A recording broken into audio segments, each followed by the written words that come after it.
আমার প্রশ্নটা হচ্ছে যে ফেরার মতো বাস্তবতা আছে কিনা, এবং যদি সুনির্দিষ্টভাবে করি, আপনার কি মনে হয় এবছর তিনি ফিরবেন বা ফিরতে পারবেন?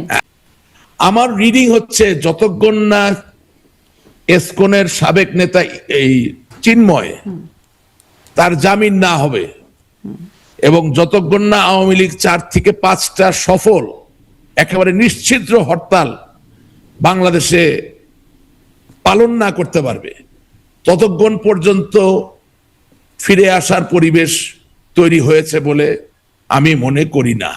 এই ইসকনের নেতার সাথে মানে চিন্ময়ের জামিনের সাথে শেখ হাসিনার ফেরার সম্পর্ক কি? আপনার সাথে প্রোগ্রাম করা খুব বিপদে থাকি, আপনি এত সূক্ষ্ম সব প্রশ্ন করেন যে নিজের 12টা বেজে যায়। ইসকনের চিন্ময়ের সাথে প্রতিবেশী রাষ্ট্রের বিভিন্ন পর্যায়ের নেতৃবৃন্দের একটা ডিজায়ার, একটা অভিলাষ যে সে মুক্তি পাবে, এটা একটা সুদৃঢ় ইতিবাচক সম্পর্ক আছে। সুতরাং সে জামিন না পাওয়ার মানে হচ্ছে যে সেই সব নেতৃবৃন্দের কথা বা অনুরোধকে এখনো বর্তমান সরকার গুরুত্বের সাথে সহকারে গ্রহণ করছে না। তার মানে আপনি যখন আন্দোলনে যাবেন তখন সেই আন্দোলনে জামিন, পুলিশি অ্যাকশন, বিভিন্ন ত্রিমাত্রিক ব্যাপার আপনাকে বিবেচনায় নিতে হবে। এখন একেবারেই ইনহিউম্যান মানে একেবারেই অমানবিক একটা পর্যায়ে বর্তমান সরকার দাঁড়িয়ে আছে, যেখানে আপনি চাইলেই আগামীকালকে একটা মুভমেন্ট শুরু করতে পারছেন না। আমি কি বুঝাতে পেরেছি আপনার কথাটা? একটু ভেগ আর কি, একটু অস্পষ্ট, আরো একটু স্পষ্ট করা না না না, একদম স্পষ্ট। আওয়ামী লীগের সব নেতাকর্মী বুঝে গেছে আমি কি বলছি। চিন্ময়ের জামিন না হওয়া পর্যন্ত এবং মিনিমাম 4 থেকে 5টা হরতাল একেবারে নিশ্চিতভাবে। আওয়ামী লীগ কি করতে পারে?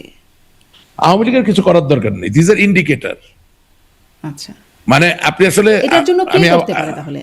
আমি একদমই নাইভ হিসেবে জিজ্ঞাসা না, নাইভ তো আপনি না, একেবারেই নাইভ না। আপনি নাইভ হইলে তো আমি নাই। হ্যালো, হ্যাঁ হ্যাঁ, আমি বলতে চাচ্ছি যে আপনি বাসা থেকে বের হবেন, আকাশে মেঘ দেখেছেন, আপনি ছাতা নিবেন কি নিবেন না এটা তো আপনার ব্যাপার।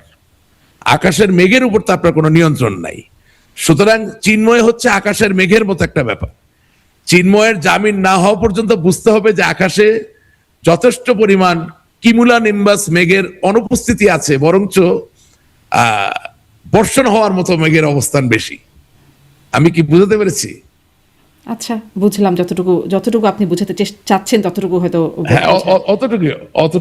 ততটুকু হয়তো বোঝা গেছে। তাহলে চিন্ময়ের শুভেন্দু পশ্চিমবঙ্গ থেকে চিন্ময় চিন্ময় বলে চিৎকার করছে, তাহলে শুভেন্দুর তো একটা নিজস্ব ইকুয়েশন আছে। অধিকারীকে আবার শেখ হাসিনা তিনি খুবই অভিনন্দন জানাচ্ছেন। না, সেটা তো জানাতে পারে, সেটা অন্য কথা। হ্যাঁ, যত যাই কিছু বলেন, আমাদের তো বহু নেতা কর্মীরা আজকে আশ্রিত অবস্থায় কলকাতায় আছে, পশ্চিমবঙ্গে আছেন।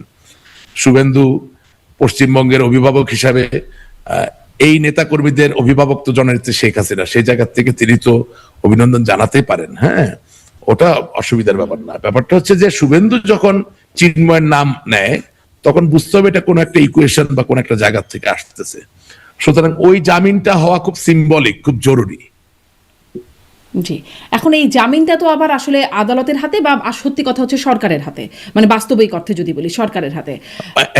সেজন্যই বললাম যে সরকারকে ধন্যবাদ দিবেন কি দিবেন না, বা আদালতকে ধন্যবাদ দিবেন কি দিবেন না, সেটা তো শুধু একটা জামিনের উপর নির্ভর করে না। সমীকরণটা কিন্তু খুব জটিল আসলে, যত সহজভাবে আপনি বোঝা যাচ্ছে একদম জটিল না, সমীকরণ খুব সহজ। তাহলে চিন্ময় জামিন দিচ্ছে না কেন সরকার, মানে সরকারের?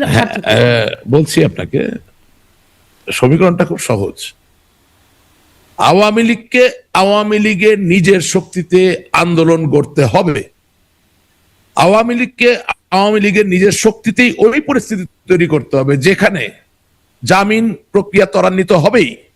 আওয়ামী লীগের নিজের শক্তিতেই এমন জায়গা তৈরি করতে হবে যেখানে বিএনপির ভিতরে নিহিত প্রগতিশীল যে শক্তিগুলো রয়েছে তারাও বুঝবে যে আওয়ামী লীগকে বাংলাদেশের সুস্থতার জন্য প্রয়োজন।